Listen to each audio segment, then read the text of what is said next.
Here we are going to replace 4 5 and 4 6. You can see the 4 5 is in the mental foramen area, and this is the cross section of 4 6. We will see the post-op after 1 month.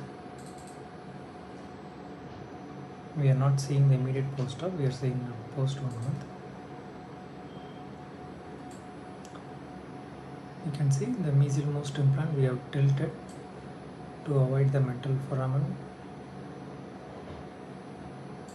4.2 into 13.